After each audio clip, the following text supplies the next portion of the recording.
from Blaine, Minnesota. Is kind of a city slicker, I guess. I don't know, but suburb guy. Never hunt, fish. Never did anything out. Snowmobiles, nothing. Same with us. Yeah. City slickers from suburbs of Chicago. He's from suburbs of Denver. That's all we know is big city. Yeah. So this was like a big eye opener. Like, we're just wide eyed. Like, what are we doing? It was Andrew's birthday, and he shot a gun for the first time. Whose birthday? It was your birthday? Yeah. You shot a gun? What kind of gun? Like a pistol or? No, it was like It was like an AR, right. Oh, something. killer. Yeah. It was wild. Ripped 3 rounds. I think I missed All of them. Yeah. See, I feel like every American should have shotgun, an AR, and a 1911 pistol. Like, I think that you should just have that. In case the zombie apocalypse happens, Yep. you know, everybody should Just have be one. ready. Ready, yeah. It'd be silly not to, right? It's like canned food. You got to have your weaponry ready to rumble. No, there's no doubt. I think about, like, the zombie apocalypse all the time. Like, what would I do? Where would I go? You know, what kind of food would I stock up on? Mm-hmm. You know? What would you? I mean, like, Well, I think everybody would go to, like, you know, like the Walmarts or like the big Cabela's or the big department stores to try and stock up on stuff. Hopefully I'm already stocked up on that kind of gear. But I'd go to a school, like a high school. Like, they got all kinds of stuff in there to eat forever, like peanut butter, and you got all kinds of cereal that's never going to, they got like half-lives of 4 years and whatnot on there. That's where I'd go. I think that's brilliant. And you're also going to carry around probably like an axe or like a sword. A sword. To get a big machete. Yeah, just because you could run out of ammo. You got to have the other weapon, the other weaponry. Just you got to have some like short distance, like, you know, chop and swap right away. You know, it's like you got your dagger. It's kind of your trusty steed. Yep. I would also say high school is really smart too, because at that point, like, it's an industrial size kitchen. Like, you are ready to stock up on food. Yep. And then, you know, it doesn't have to just be you. You can kind of create like a smaller, you know, hunter-gatherer type community that's bought in on the same ideas. Right. You also got, you know, lots of doors that lock, you know, that are like heavy doors. Like, high security. There's all kinds of other places that glass window. I went into Dick's Sporting Goods the other day, like, zombies are getting in there. There's no chance. If your first option, I'm gonna run to Dick's Sporting Goods, you're done. Yep. You're murdered in the first week. Right. Yeah. People going to Target. Good luck, dude. Zombies are gonna be in aisle 7 so fast. Yeah. No doubt about it. No dude. doubt about it. Wow. All right, Coach K, I'm gonna lead you in here, and this content's already rolling, but I'm gonna give our marketing interns a little intro, and then we'll get going. Okay. Coach K, Wallie Kuchinski, welcome to the Backpocket podcast. Thank you so much for joining us. Yeah, pleasure to be here. I've heard a lot about this. I'm really excited. Absolutely, man. So, you know, we were part of your the program that you've built on the defensive side for 4 years, and we were just talking off air, like, what if we were to put to like one like phrase or something of our experience? Total mayhem. The defense, yeah. The defense. Yeah. Incredible. I want to know, and for our marketing interns, I kind of want to unpack the story of like how you got to where you are, where you turned the program around with a group of guys at Bemidji, and then you went to take on coaching full time, correct? Correct. And then now you've built it to where you are now, where you have a defense that is incredibly awesome and total mayhem. I'd love to know how that all kind of came together. Sure. To be clear, right, it's not just me that turned that Bemidji program around. Like, lots of better players than me. But totally agree. My class, the class that we kind of brought in on, that's that, I don't know, that's that group that, you know, doesn't maybe reap the rewards of future generations of football players at, you know, conference championships and whatnot. Like, we never won one when I was there. But we laid that foundation. There's no doubt about it. And it skyrocketed. It's awesome. Yeah, I don't know, man. I didn't know what I wanted to do when I was in college. Like, I wanted to be a cop forever. Like, I don't know. Maybe it's because there was firearms involved or something. Like, I always thought shooting guns is cool, but realized that I didn't want to do that, and then struggled in college to try and figure out, you know, what I loved. And it really was thinking about, you know, life after college, like, the wrong way. Like, I was thinking about, you know, what kind of job do I want instead of, you know, like, what do I want my life to be like? And my dad is my hero. He's amazing. And I remember talking to him about it and really struggling and be like, well, you love football. Like, why don't you do that? I was like, well, I'm not good enough to play and make money off of playing. And he's like, no, coach. And I thought it was amazing. I thought it was an awesome idea. So I didn't really know how to do it either. Like, it's a battle to try and figure out how to get to make money in coaching. Like, you got to be poor for a long time. You got to pile up debt forever. My first job, I kind of got lucked into.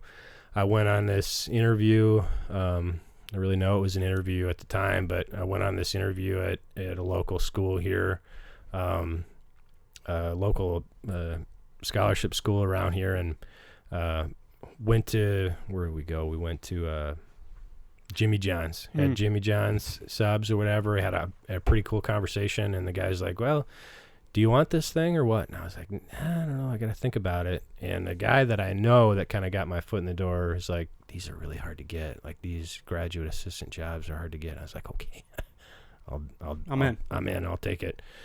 Lucky enough to make a good impression on the guy. And is this right out of college? This is right out of college. Okay. My first year out of college. Holy smokes. Wow. Yeah. And I don't know that he necessarily told the D-line coach at the time that he was hiring another D-line coach, because like it was after like a week that he ended up demoting the other guy and then promoting me to be to actually coaching a position as a GA, and that doesn't happen a lot, depending on the level that you're at. So I don't know. And then kind of, like I said, lucky enough to make a good impression on the guy. I moved up, and we ended up winning a conference championship, going to a bowl game. He ended up getting a different gig, what we thought was a way better situation. The head coach thought it was a way better situation, so he went down to Missouri, and kind of, do I want to go down to Missouri? I don't know. I got like my wife, like we're starting this relationship, whatever. And she's like, why don't you go? Guy took me, so we went down to Missouri, and then I kind of worked my way up. But you make $5,000 a year as a GA, right? What? Did that for 2 years.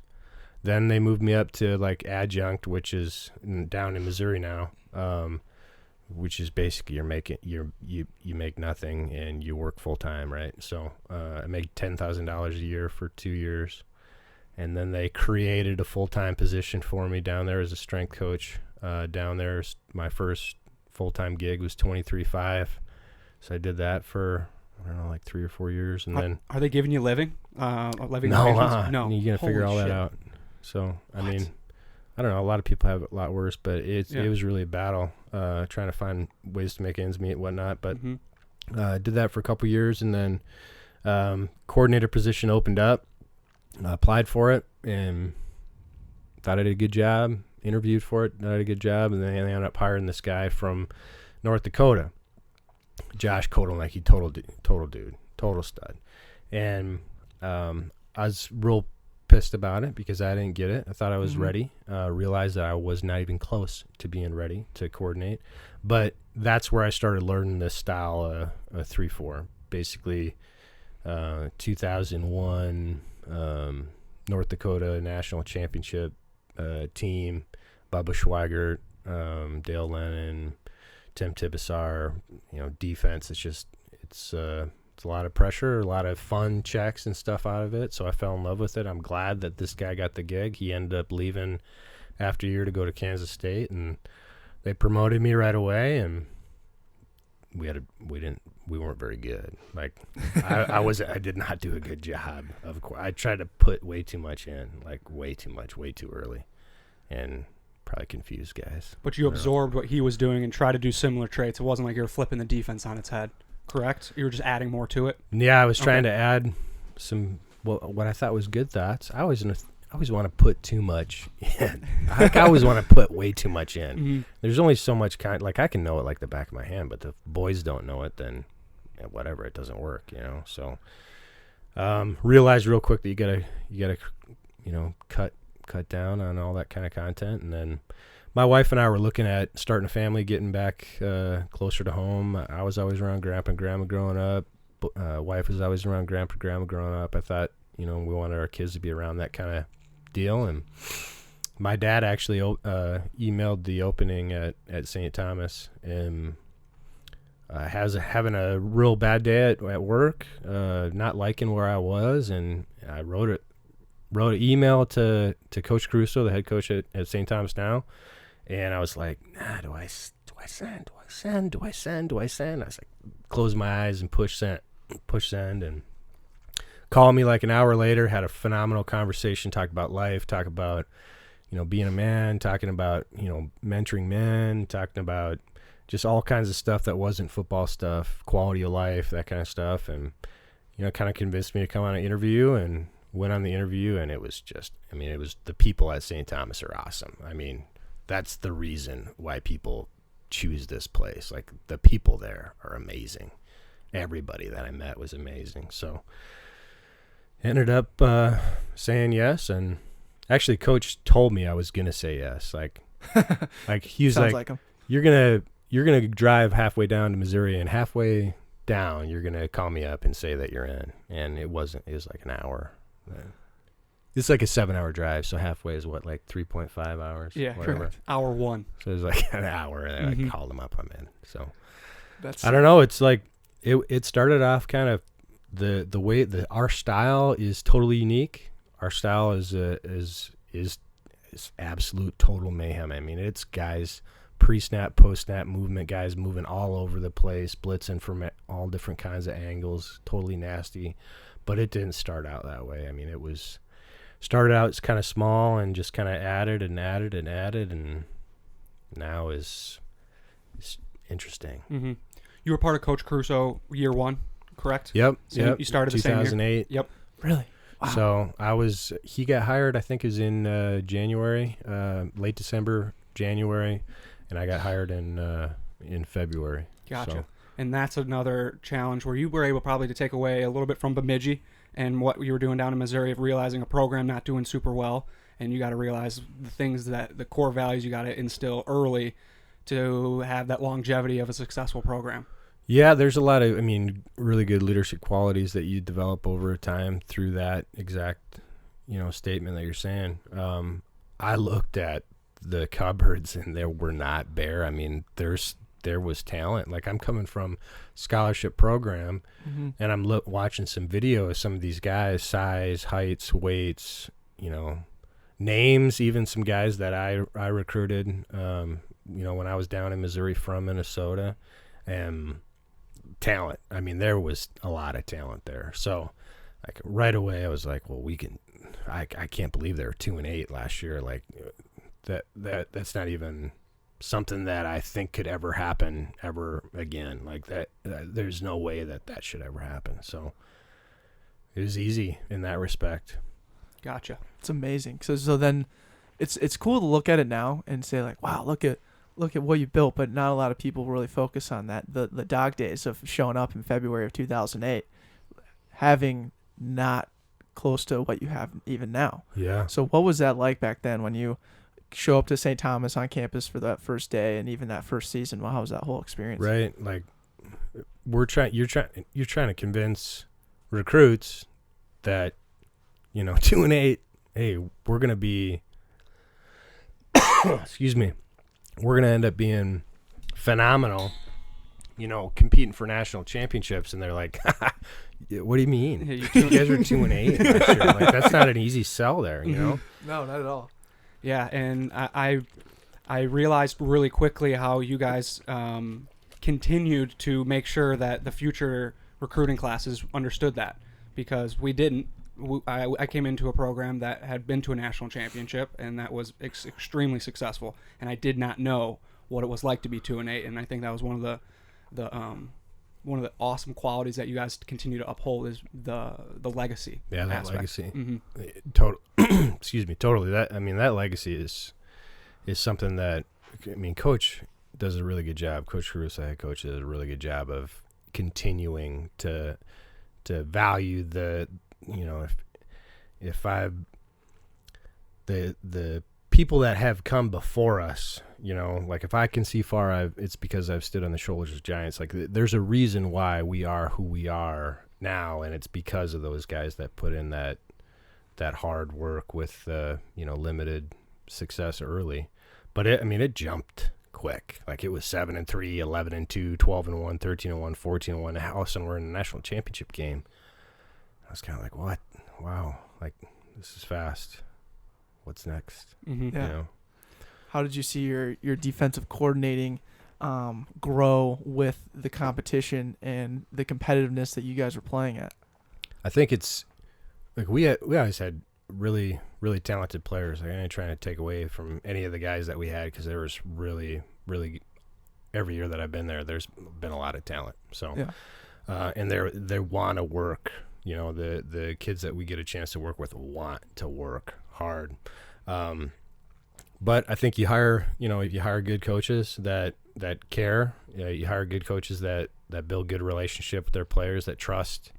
The players trust, and then they believe that they're phenomenal. They believe that they're the best linebacker coach in the country or the best corners coach in the country, and they want to work really, really hard for that coach. And you see them sprint and run.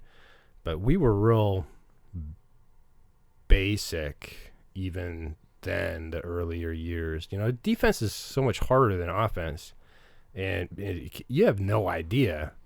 I mean, I would love to tell the offense what to get into, what to line up in, what to run, but you have no clue. Like, you know the personnel grouping and the down and distance, and that's it. Like, you got guys coming out in 21 personnel, line up in empty, and everything in between. Like, you got no idea. So you got to adjust, and you got to be able to be flexible, and you got to be able to.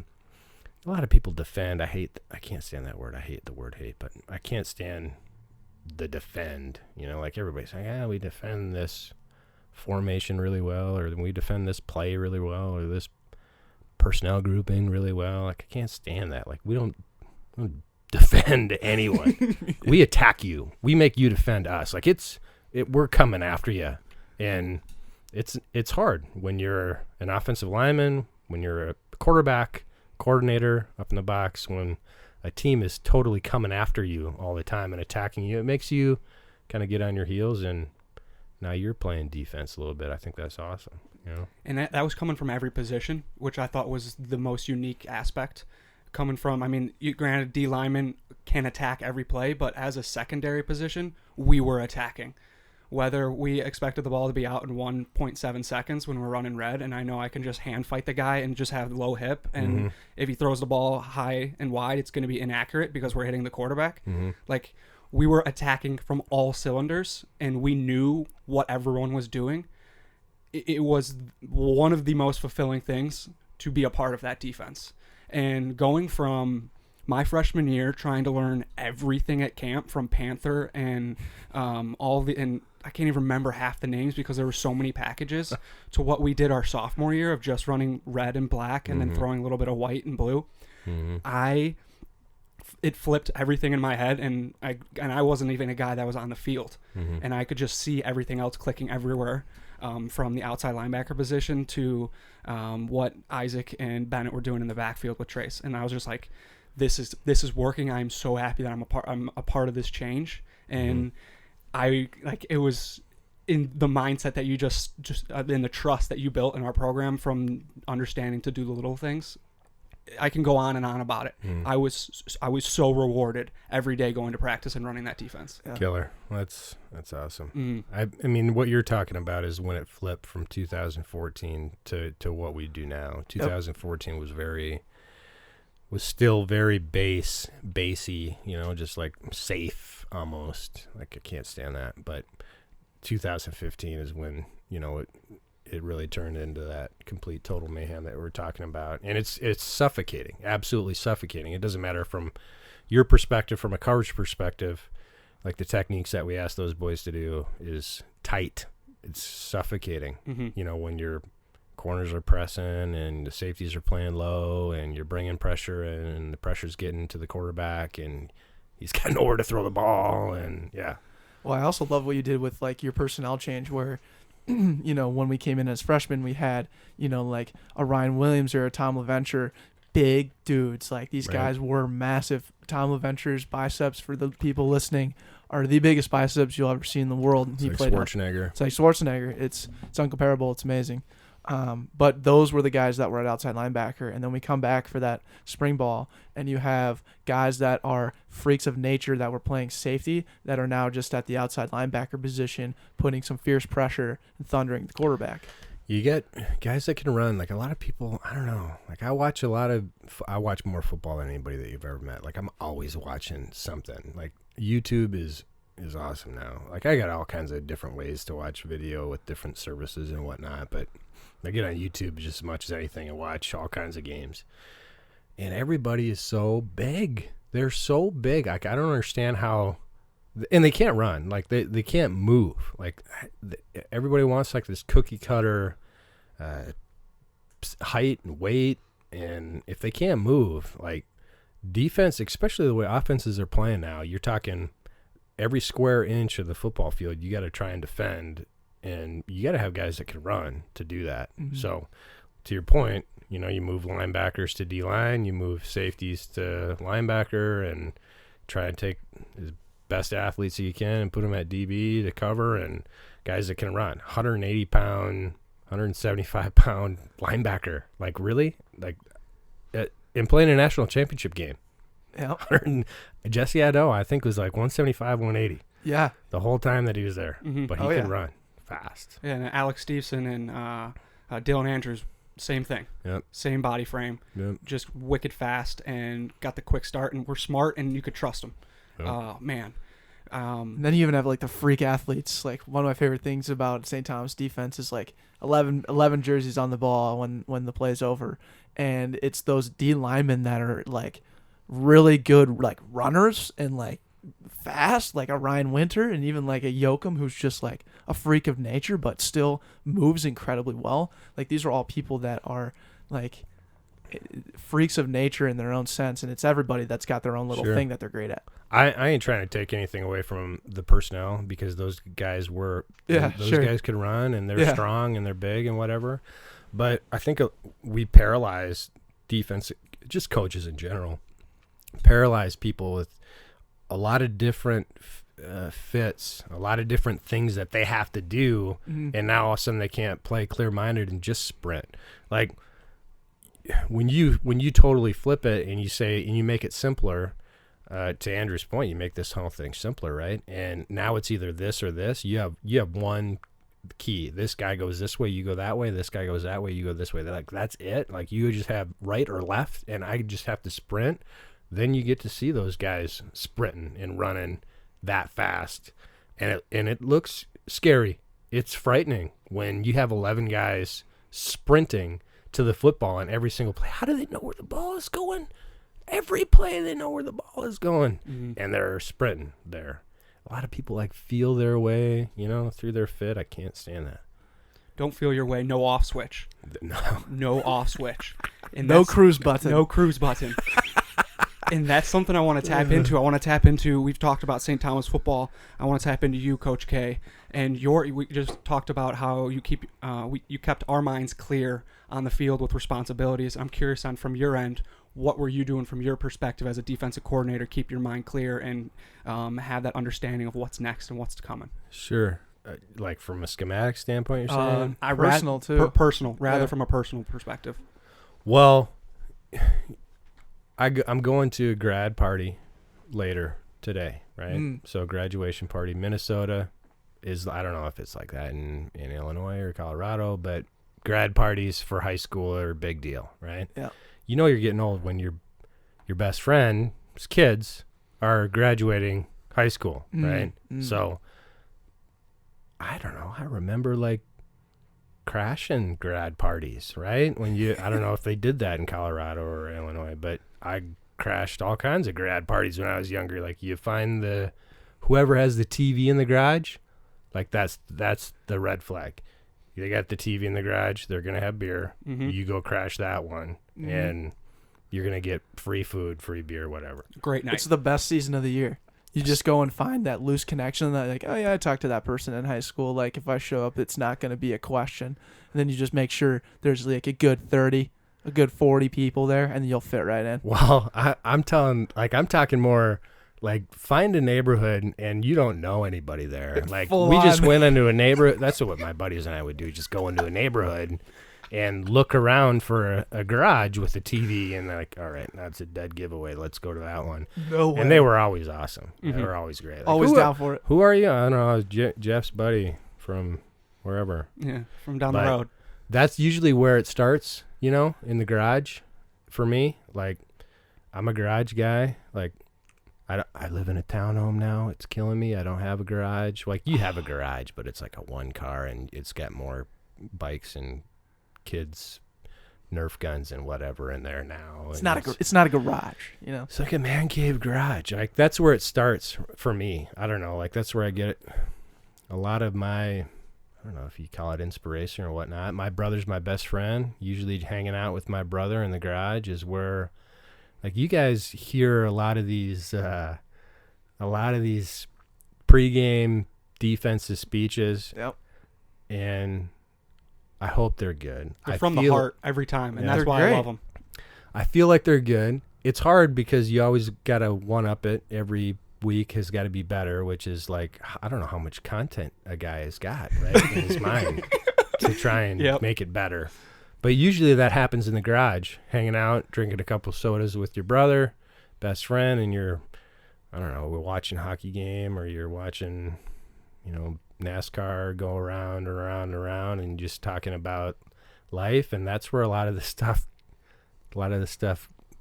content comes up. So manifests. The off switch, like some of the stuff I don't remember. Like, I don't know. I hear some of you guys talk about, hey, when you said this in that meeting or whatever, I was like, what? Did I say that? Like, I don't remember that at all. Like, I don't. Birds on a wire. What's their purpose? What's their purpose? It's like this stuff. It's game day. What are you doing on the wire? This stuff. No idea where that came from. Or like the bulldozers. Ooh. Bulldozers. That's a machine head. You know, a lot of some. Yeah, wait. Over here, Tom.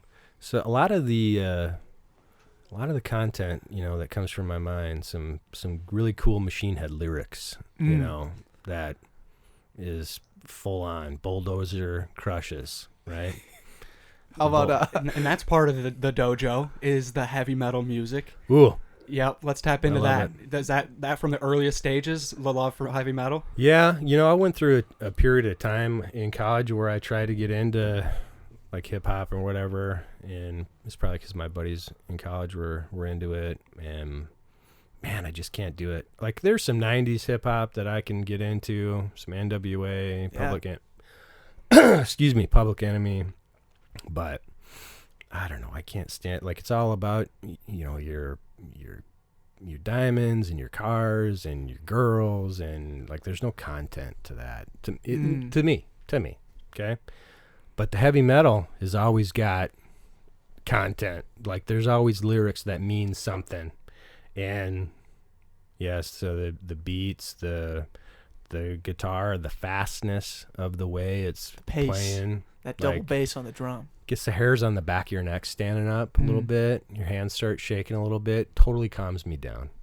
I love that. Yeah. While you're taking a swig of water right here, I want to tap into one of your experiences at a live concert, because I know you were front row, fingers in the air, head bobbing. Is there one event that stands out to you the most? Who were you able to see? I've always wanted. So my favorite band of all time is Machine Head. And I've loved them forever. I don't know, last 25 years, I guess, since their first album came out, Burn My Eyes. And I never have seen them in concert. And I've always tried to make a show where they're playing.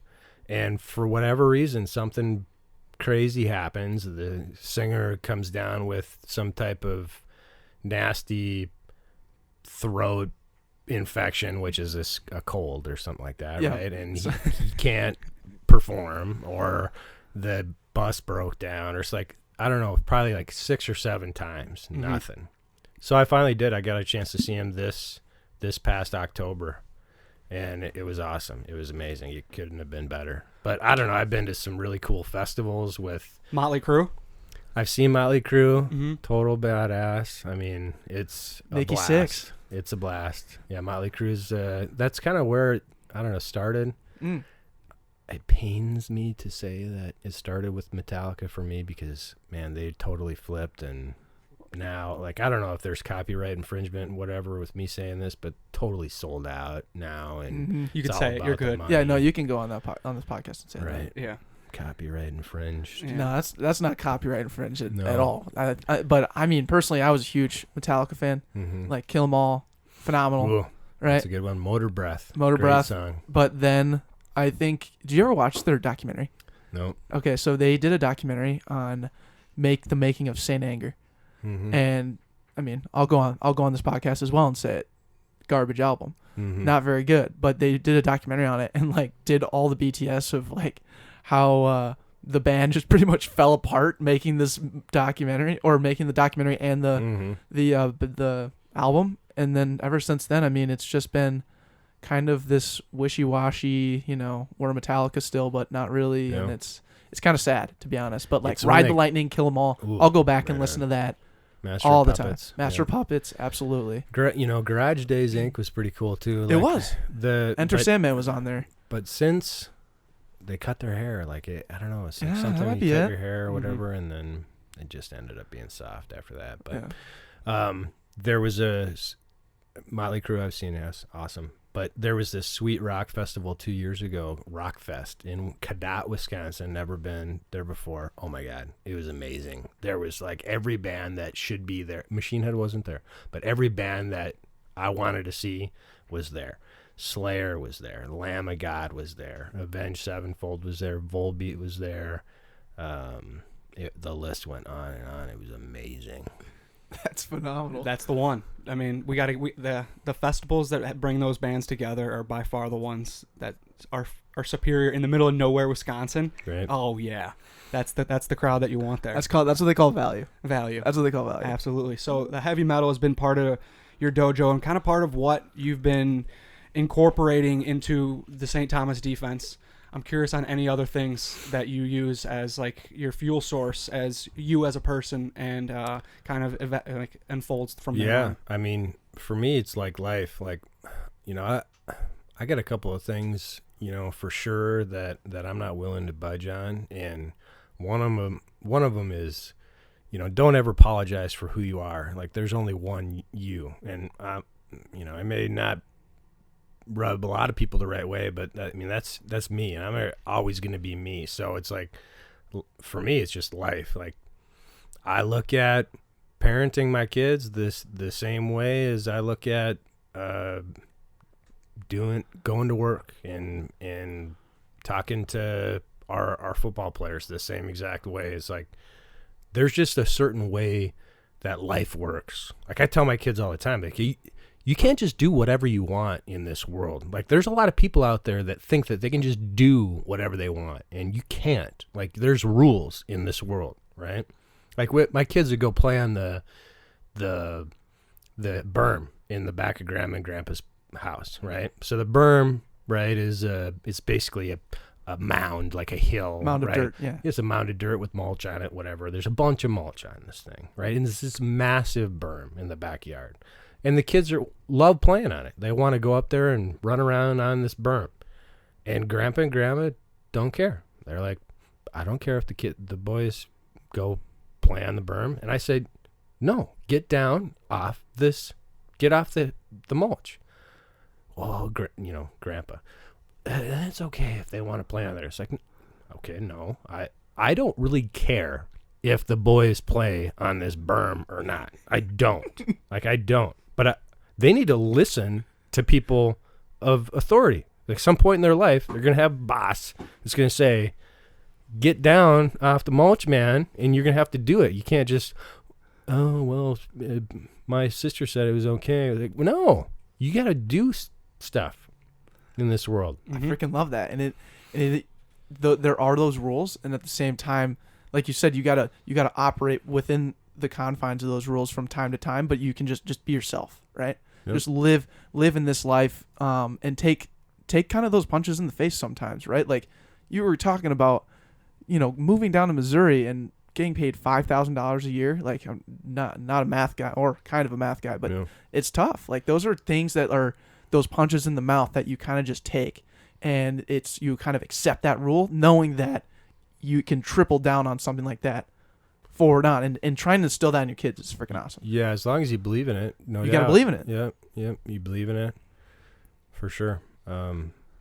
My kids are really good kids, and it's because my wife and I are really good parents, and I am afraid to say that I'm a good parent or say it like tongue in cheek or whatever. Like I'm a really good dad, my wife's a really good mom, because we work really, really hard at it. Like parenting's a 24-hour gig. Like you fall asleep and all of a sudden your kids grow up to be assholes. Like that ain't gonna happen, and they need to, like, parenting, just like life, just like coaching, is having ridiculously freakishly high expectations and holding. I'm not trying to say that like it's a military home. Like I kiss my boys and I love my boys, I hug my boys, right? But I got really ridiculously freakishly high expectations of them, and if they don't live up to those high expectations, then you say this is a consequence for you not being able to do the right thing, right? And once they have that inside them, that they're holding themselves to those really ridiculously high expectations, then they can see the value. And the slow but steady instill. I mean, you did it with the St. Thomas. You and Coach Caruso and Coach Walsh and Coach Lepshy and everyone at its roots were trying to instill really ridiculously high expectations of each person. And from Declan and I being scout players for the majority of our careers, we didn't give a shit. We wanted to hold ourselves to the highest of standards and make sure that the guys below us on the scout team that were coming in as freshmen and we're still juniors on the scout team, that we are going to hold those guys to the high expectations, because we know we can compete for a national championship, but we can't do that unless we're all holding each other to a really ridiculously high expectation. Right. That doesn't happen in our world. Like our world is gross that way. Like people all of a sudden feel like if they're being told to do something, that it's a personal attack, whether it's coaching, whether it's parenting, whether it's your boss saying that, hey, you got to do this better. And all of a sudden it's like, I'm not going to take that constructive criticism and be a better person, be the best version of myself now. Because of that, I'm going to get pissed at the guy who's telling me that's holding me to those high standards. Like what are we doing? Like, how is our world growing? So what I love about football, what I love about St. Thomas specifically, is we do have those standards. Those high standards are that way, and our football players, and I love the guys that stick it out, seniors that aren't starters, that go through this whole thing because they understand that this is going to make them, the best version of themselves that they can possibly be, because coaches are holding them to those high standards. And not just coaches, obviously you start getting accountability, you start getting players holding themselves to those high standards, and that's when you get something special, right? But it's those guys that say, coach is always on me. It's like, well, he's on you because he loves you, okay? Coach is on you all the time because he loves you, because accountability is love, right? You holding somebody to that high standard, you can say nothing if you want, right? But that ain't love. That's the opposite of love. You don't say anything to somebody. So holding people to that high standard is just love, and that's what I do. Like I love our players. I love my family. So I love that. The opposite of love is indifference. Indifference, right? Right. It's not the opposite. A lot of people say hate, and that's not for me. Like Coach Caruso says this a lot, I totally believe it. But the opposite. A lot of people say the opposite of love is hate, right? And it's totally wrong. It's apathy. It's not caring at all about something. That's the opposite of love. Is not saying anything. Is not holding that to that high standard. Right. 100%. Accountability. And what we didn't see, and not to cut you off, sorry, Deck. No, you're good. But with that aspect of Deck and I going through that together, and being committed, built this community of people that we believed in and trust, and we didn't know entirely what was going to come of it, but we knew we wanted to be a part of it and continue to be our best selves inside it. And we started doing the podcast inside the football program as juniors and then as seniors. And now we're a year removed, and we continue to have these football players and ex-teammates and ex-brothers, or always brothers, on our podcast because we love sharing these stories and continuing to ignite that fire that sometimes fades with time. But when we get Joey Puck back in here, who we haven't seen in 12 months, and he is out there crushing sales, the number one sales guy in his department every month, and then trying to instill that in his day-to-day life, like, that fires me up, and then I have that ability to share that. And then from the back end of what Declan and I do is not possible without what you guys preached inside the program. We have a really, really, really ridiculously high standard for each other for producing content and making it special. That's totally gratifying. And I'm fired up sharing that with you. Yeah. It's humbling. It's gratifying. You don't understand maybe necessarily all the time, at least for me, that, the impact sometimes that you have. And, I always think it's like, what could I do more or better to help even make that more that way, so that everybody can feel something like that. But that's the brand, right? Like, that's St. Thomas brand. That's what we do. That's our deal. It's not what you guys have experienced is just not. I mean, I've been in a lot of different programs, a lot of different places in the world, and it's just not that way everywhere. It's not. Well, and what's really cool is it's not like we get to talk about it in the sense of like this has made us who we are. Like, we incorporate all of the key lessons in that culture that you can't really put words on into something of your own. But a lot of it was just challenge and failure, man. Like, for me personally, like, every summer I would loathe the time in July when Coach K would call me and I'd be at work and, it's that message of, hey, man, I love you, but you're not coming to camp again this year. And then you hear that over and over in the summer, and it's coming, but like, you work your ass off to try and not get that phone call. Sure. And that was the hardest thing for me, man. Like, I love the game. I wanted to be a part of this team. I wanted that that really true opportunity. And I did. I got plenty of opportunities, and the best part about all of it is it made me who I was. And when I realized that junior year was that switch that I turned in myself. And then it turned, instead of it being more about me, it became more about the team. It became more about how can I be a cog, how can I be a fuel source for everybody around me. And like Andrew said, he figured that out too. And it was taking that experience and putting it into like the freshman, sophomore on the scout team, and just being like the cool guy who can help all these guys, be better versions of themselves. It's amazing. It's awesome. It's exactly why I absolutely love to no end, you guys. Like, it's absolutely why I do. Like, it's that, as hard as that is, that phone call is for you, like, it is ridiculously hard for me to make that call. And then number one, we're talking like, I'm always going to be honest. Like, I never will ever try and make something sound better than it could be or something like that, because then it just leads to distrust, disappointment and distrust. And that's just not how I want. You can be disappointed, but at least I'm going to be honest with you about the disappointment, and you can take it. And the guy works his ass off. It's all the time, and I'm trying to fight and scratch and claw to get this thing, but that just gives you an opportunity, right? That doesn't guarantee us anything. That's a life lesson, man, right? Like, that's how life is. Like, you don't get guaranteed shit in life. Like, you gotta work your ass off just to have an opportunity at something, and even then your feelings could get crushed. Like, I've been a part of that, all throughout my life, and that's just a life thing. And unfortunately, like, our young people, when they grow up, like, they don't understand that. Like, their parents have been, coddling them or blowing smoke up their ass, or their coaches have been, or their trainers or their agents or whatever have been building them up to be something that's not true, maybe not necessarily fully true.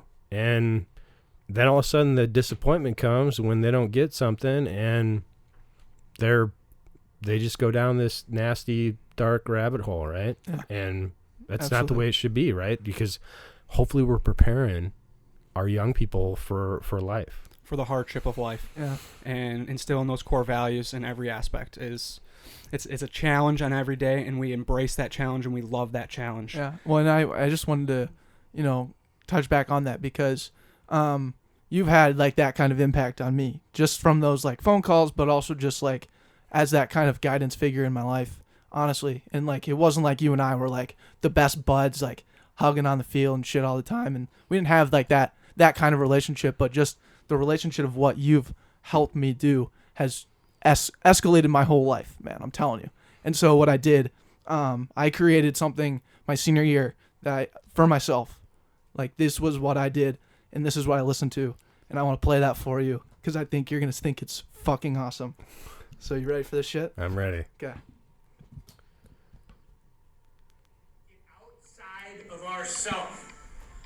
But you got to be able to play this game with the hair on fire. I will not be a part of a unit or a team that doesn't play with their hair the fuck on fire.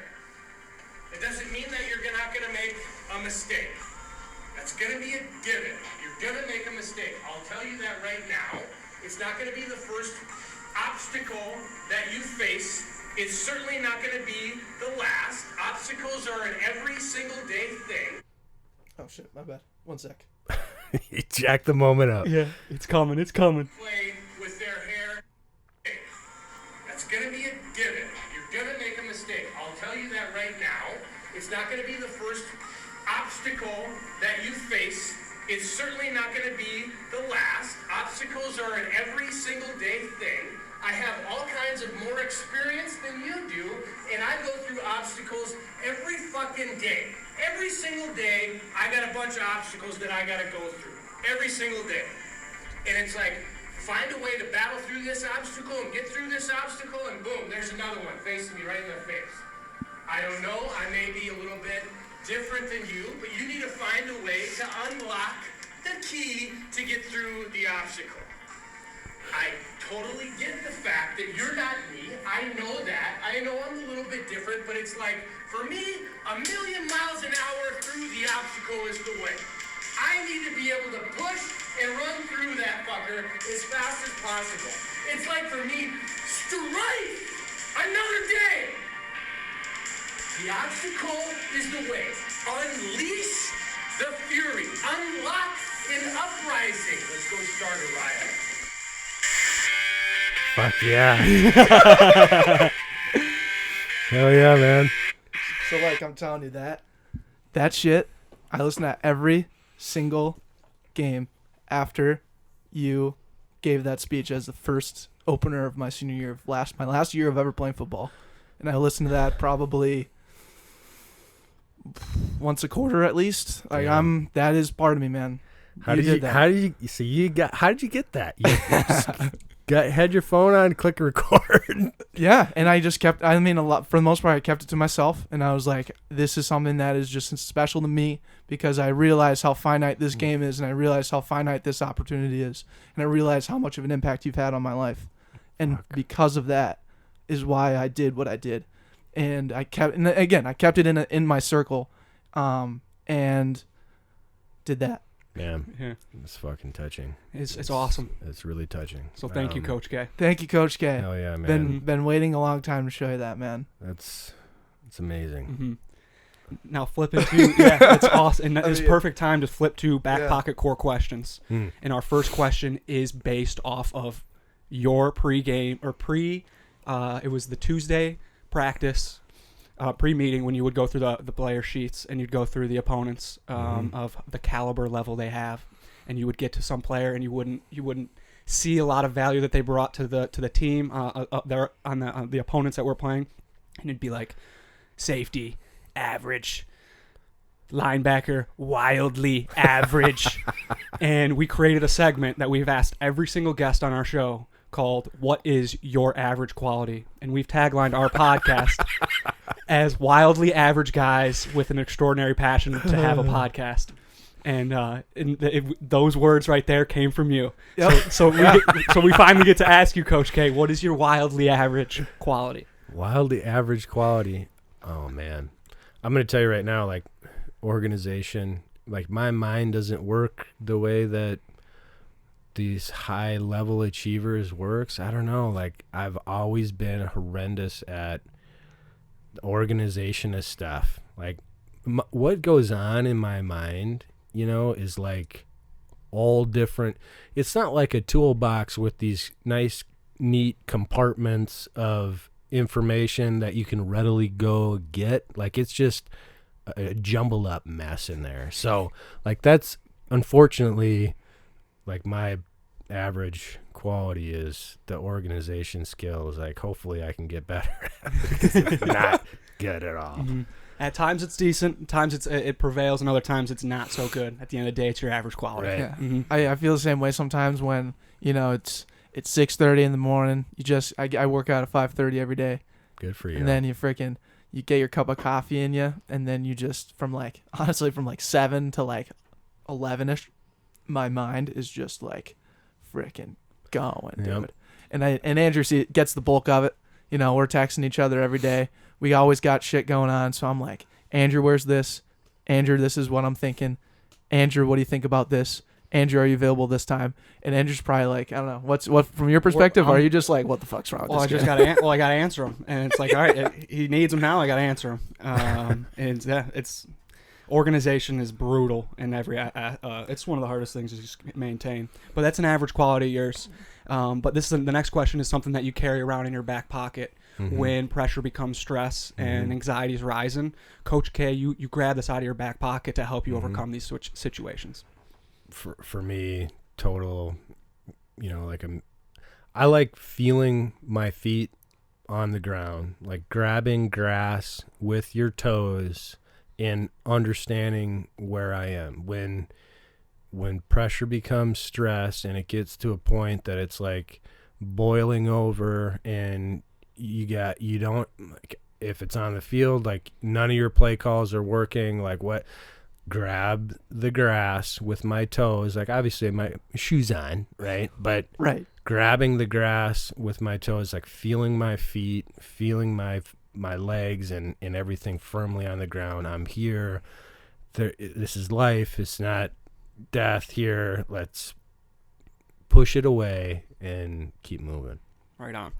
It's kind of like that perspective, just like refocusing yourself to the present. No, exactly what it is. Absolutely, man. Mm-hmm. It's freaking awesome, man. So I would, going off that, a lot of like what we've talked about is challenge. We show up to practice every day and it's a different challenge. We get beat on third and long. We should win that down every time. They get it. That's a challenge, but we got to step back up. We like to challenge on this podcast. It's been a theme of this season. It's one of the parts of our integral growth and development as a podcast. We want to challenge you to get us or have you challenge us to get someone on the show. So someone you love, someone you care about, someone you think that would be an awesome conversation to share with everybody. Well, there's someone who I love and care about, or somebody that I would challenge you to get on. It would be two totally different people, but okay, we'll take them both. Well, John Tower, the men's basketball coach, is an unbelievable man, incredible man, mentor to me. Like he is unbelievable person, and he's got all kinds of knowledge in his mind. Like he would be phenomenal. Like that's a guy that I love that I would challenge you to get on there. Awesome. Get on here. But just from a challenge standpoint, like I got an opportunity to listen to Kirk Cousins at church. He was at my church speaking, and that guy is a total dude. Like he is impressive. Like his spirit is impressive. Like this guy's got all kinds of money that he's never had that much money. He's trying to figure out what to do with this money, and he's just pumping it into great things. Like he's pumping it into his faith. He's totally unapologetic about, his faith and what he believes in and his family. And he's impressed me. If you could get that guy on here, I think Back Pocket goes totally national, international, right? Challenge accepted. Going global. Go global with the Back Pocket. Yes. Kirk Cousins, you're the spark plug. Absolutely. I think that's a great one. Yeah. Both of those. We've gotten challenged with Coach John Tower. I think it was Coach Rosie told us to see him on. We've been in touch with him. Sure. Yeah, we're working on it. Yeah. But Josh Rosenthal? Yeah, he was on this podcast. He just took, I heard, maybe this is not true, but I heard that he took this gig at Iowa State. Oh, no Go shit. play or go coach, I don't know, it's like a recruiting analyst or something like that. Okay. I don't know that for sure, though, so I probably shouldn't say anything. You edit that out. Yeah, we'll just say allegedly, Yeah, and then we're clear. Yeah, you just say, Allegedly. once you say that, Sure. that's the rule of podcasting. If you tag anything you say with alleged, it totally clears you. You can't hold me. Yeah, right. You can't hold me to that. I said allegedly. Yeah. Right. Yeah. And Rosie's listening to that like, Mhm. God, these rat bastards. Yeah. So thanks for that challenge. But we've been asking you a ton of questions now for a little bit about an hour. Mhm. We'd love to put the ball in your court and see if you have any questions for us. I'd love to jump in here real quick. Yeah. So I think a really cool aspect of this podcast is obviously you guys have such strong St. Thomas ties, and a lot of that was formed during your time playing football. I would love for you, Coach, if you could give any sort of anecdote or any sort of just analysis of what these guys were like in school, because I think a lot of what drives them now and a lot of what they become really well known for is a lot of the stuff that you instilled in them. So what do you remember about these guys when they were players? What do you remember about these guys when they're back in school, and how do you see some of those things carry over to what they're doing now? Well, the number one, really, both of them, the number one thing that sticks out is like work, like totally committed to each other, totally committed to our beliefs, our message, our team, each other. The work that these guys put in, like you would never ever be like, well, he's not gonna hustle, or he's not gonna find a way to work his tail off to do this or that. Like it in that respect, like it's easy to coach, and you can't stand that word easy, right? But these guys would do anything for each other and would do anything for me. It's like that's what you want. That's what you love. There's a couple of things specifically that, when they were playing, actually taking reps on the field, unfortunately, Andrew hits this kid from Bethel, right? And it was loud, like violently loud. And he's a running back, right? So you can hit him wherever you want, okay? A lot of people don't understand this targeting rule. Like, it's so dumb. Like, they complain about this targeting rule. Like, you can't hit anybody in the helmet, okay? And that's just not true. If he's defenseless, you can't hit him in the face, okay? But this guy is a runner, so he can see Andrew coming, and Andrew unleashed this fury right into this guy, and it was loud. The crack was loud, and I think that's why the referee threw the flag, to be honest with you, because it was so violently loud. So he gets kicked out of the game, and unfortunately, when you get kicked out of the game for targeting, like, you got to go to the locker room by yourself, right? Your whole team's out there. Like, there's no representative to go walk you into the locker room. You go into the locker room and hang out by yourself. You don't know what's going on out on the field at all. Right? Man, I felt so bad. I'm like, this is bullshit. I can't talk to the officials at all, right? This is bullshit. He didn't, I see the thing. It's not targeting. The kid's a runner, but it was awesome. Like, that hit was fucking amazing. I'm actually honored to have been kicked out from a football game. And I played special teams that whole game, and then that was my second play in the middle of the third quarter. As a defensive rep. So, granted, I was playing already in the whole game, but it was my first time out there, or first series out there, second play. They ran a dive up the middle, and I think one of the linebackers missed his fill, and I stepped in. George Heidinger. Yeah. Missed his fit. Yeah, 4 yards downfield, and I made the crack, and I got up, fired up, celebrating with my teammates, and then I turned around, and, there was a flag. I'm like, oh, there must have been, I don't know, something that wasn't involving me. Right. And then he said, I hear on the loudspeaker, like, number 36 has been ejected from the game. I'm like, God. You're shitting me. Yeah, whatever. Hey, coolest part about that, we challenged it that week, of practice got you back on the field. Dude. Yeah, exactly. Yeah, right. They overturned it. And it just reinforced that he was a runner, and that he did see Andrew coming, and that although he got thundered in the face, that it was all legal. Right. And that is a great lesson to learn for everybody that needs to know that rule. Football is a violent sport, man. Like Yeah. it's a collision sport. It's going to happen. I love the fact that we're trying to keep this thing safe. Like I'm totally for this, the targeting and the nastiness, and let's find a way to make this game safe. But the reality is that it's a violent game, and we need to play it as such, right? Yes. So I agree, man. It's freaking awesome. What do you think? Where do you think football's in a good spot right now in terms of where it's going and like the safety and everything? Like, do you think? I loathe when I hear the rumblings of like, oh yeah, I don't want to put my kid in football because of concussions and all that. And while I understand there's a medical aspect of it, what they don't understand is like that's just such a headline grab for what is actually taught, what's actually engineered in these helmets, and what's actually happening. yeah, like unfortunately, like for them, like they don't understand all the benefits that you get from playing this game, and it's There not. it is. It's not the on the field shit. It's all the off the field stuff that you get from playing this game. And it's, I don't know, you can say it's unfairly, criticized, but in my mind, look, it's never been safer. All the rules are good. It's a good thing. Bringing all of these things to light, great. But it ain't going anywhere, man. America's pastime ain't baseball. Football ain't going anywhere. Like, I don't know how much how many billions of dollars the NFL made last year, whatever. This game ain't going anywhere. Mm-hmm. Totally agree. And It's freaking awesome. And I'm excited for the opportunity to see if my kids are going to have that passion and urge to get on the football field as well. Yeah. But getting back to the questions, I'd love to hear if you have any questions for us. Man, I really don't. But what?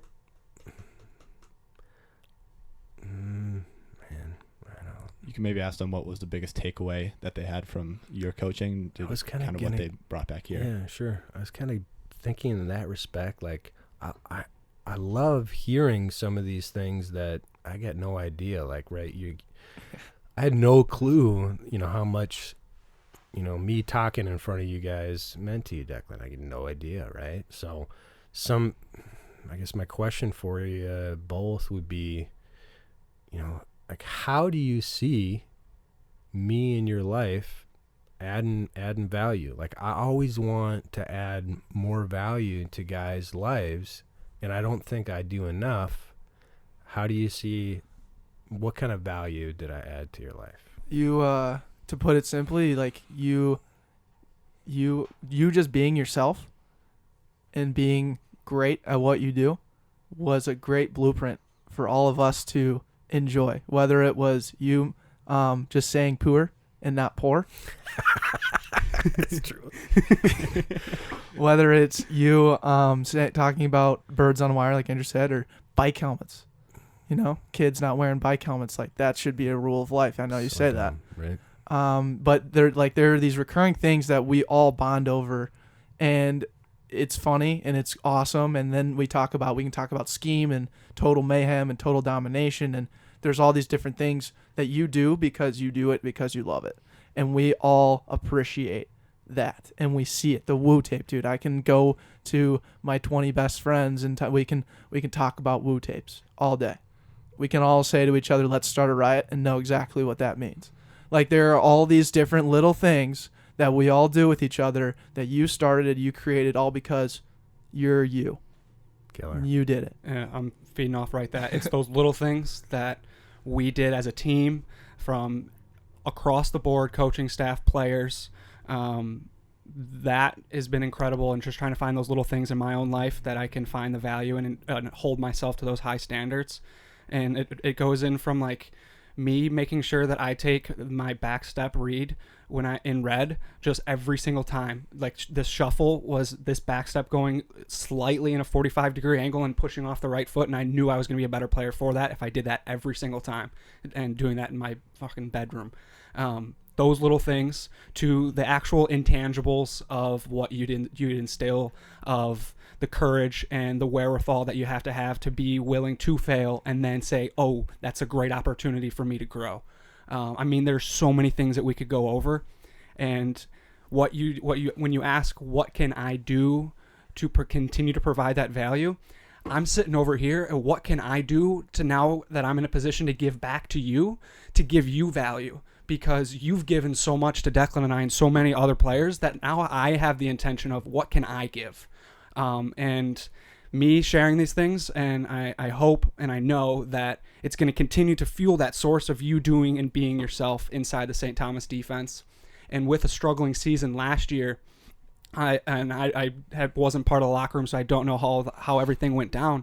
But maybe there was something that happened that wasn't the way you wanted it to go, and something lost sight, and I couldn't even begin where it went. But maybe it's going back to those little things and finding, all right, we got to rephrase how we attack and how we think about when we break the huddle, something along those lines, because that's what made me want to play for you, and that's what made me want to play for the guys next to me. How badass you look in your stance. It's always the first thing we did as outside linebackers on the first day, like camp or spring ball, was you get in your stance, dude. You got to be comfortable in your stance. You can't look like a fucking robot, dude. You got to be looking good. You got to be looking badass, and you got to just get in your stance, right? Like, it's just a little thing that's just like, that's just when you get in that stance, then you go through your checklist, right?